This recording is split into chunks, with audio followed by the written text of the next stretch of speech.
And hello everybody, you're live. It's Monday night, March 31st, and this is Sherry Talk Radio. If you have a question for the show, you can send it to SherryTalkRadio@yahoo.com. Probably just going to handle questions tonight. I may not speak very long tonight. I really don't have a whole lot to say.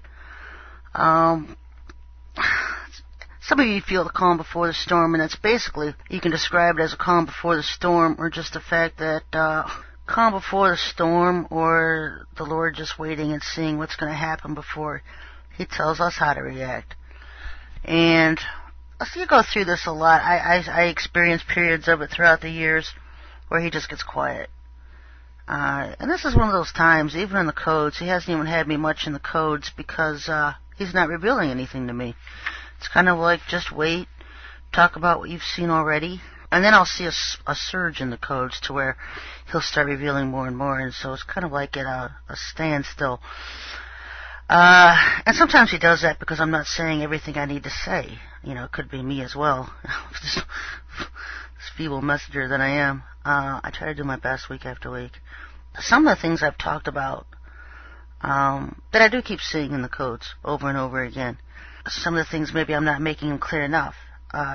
It's that there is, and I was talking to somebody earlier about the attack on free speech coming.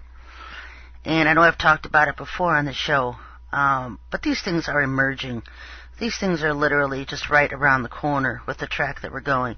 You know, the Lord isn't showing me nuke bombs going off in Iran or Iraq or America, even though we do know that war is coming to those areas. I don't think it's what everybody expects.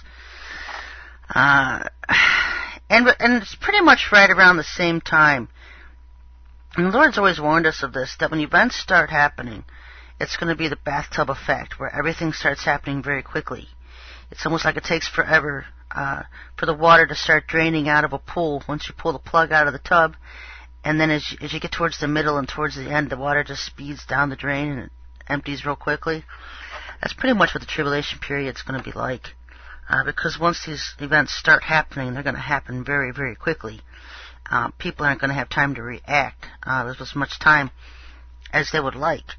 We have an attack on free speech coming to this country, and you've kind of seen it around the rest of the world. People being thrown in prison for speaking out against homosexuality, or producing articles that the Islamists, the Muslims deem as blasphemy, and throwing college kids in prison, killing one of them. And that same attack on free speech has been showing up, creeping up in other parts of the world, is coming to America. And I don't know if Bush is going to come up with some new legislation or enforce something that's already on the books. But I do know it has something to do, it is tied in with legislation. It's already a law, or it's going to be a law. But there is going to be judgment, sentences and imprisonment against people who are going to break this law. And this law is pretty much going to curtail any kind of public voicing, attacking or criticizing our leaders. And King George is pretty much trying to protect himself and shield himself because he's tired of all the negativity when he's trying to convince the world that he's God. and the prophets of God are exposing him as the schizophrenic psycho babble mess that he is. And so he's going to put a stop to it. He's going to try to curtail free speech. Another thing that's coming is a total changeover of the Internet. In the present form that it's in, these beings that are coming, same ones, these ascended masters who are parading around the Internet as ascended masters now, this Maitreya and Sananda and Germain and all them, are the very ones in the background demanding that the Internet be taken down. I mean, they've used it for their own purposes over the years to hoodwink the New Age crowd and build their little light body worker bases all over the world. These are the same beings that are fighting in the background to get the Internet taken down. And so we're going to see that coming because Bush is going to fold to the demands of the Muslims. He is literally just going to bend over to them. And so that's I don't know how far, but that's right around the same time when the attack on free speech is gonna come out. You're gonna see a lot of big mouths taken down. You're going to see threats and intimidation. They may take down big mouths off the internet to intimidate everybody else to get them to stop. It'll start with intimidation. But eventually they're just going to get rid of the whole thing. And so I think you'll see that coming in steps. You'll start seeing roundups of certain people, certain groups of people. Eventually, where it's leading is the whole internet being changed completely or just completely torn down. A lot of you have been reading over the years about Internet 2 coming out to where there wouldn't be allowed personal websites that weren't sanctioned and licensed by the government. We may head into that. I have seen a complete changeover coming for the computer. I've also seen a complete annihilation. And so it's either going to be changed over or completely taken down.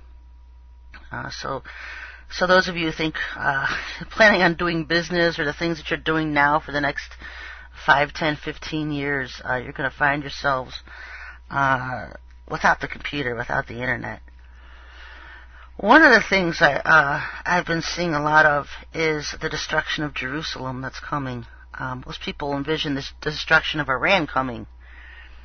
But they're not telling you about the destruction of Jerusalem that's coming. And this has been heavily planned. This is all thought out. This isn't something that's going to happen overnight. They need destruction of Jerusalem over there. They need to get control of Jerusalem and Israel over to the UN, who pretty much owns it anyway. They own the Temple Mount land.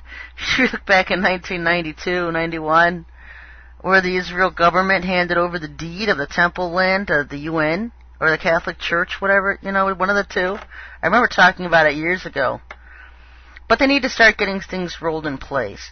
And you have to wonder why they're not building Maitreya's Disneyland in the desert in Iran, why they're building it in the green zone in Iraq. And I was the only one that I brought this up several weeks ago, just out on one of my limbs, just revealing things the Lord tells me.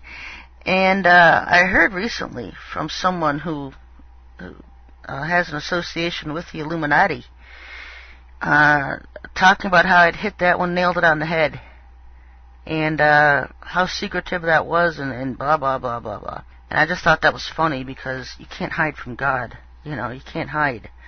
All of their plans are going to be exposed.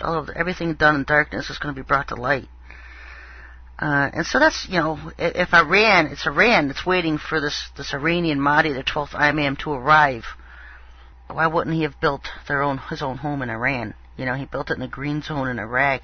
And I think it also has something to do with Bush is drilling. And he is drilling out there, and not oil. There's something going on with stargates and gateways out that way. And I know they wanted control of it, and I've always said what he's going to end up doing is somehow perforating the part of the Euphrates River where thousands, hundreds of millions even, of these demonic-type beings are being imprisoned.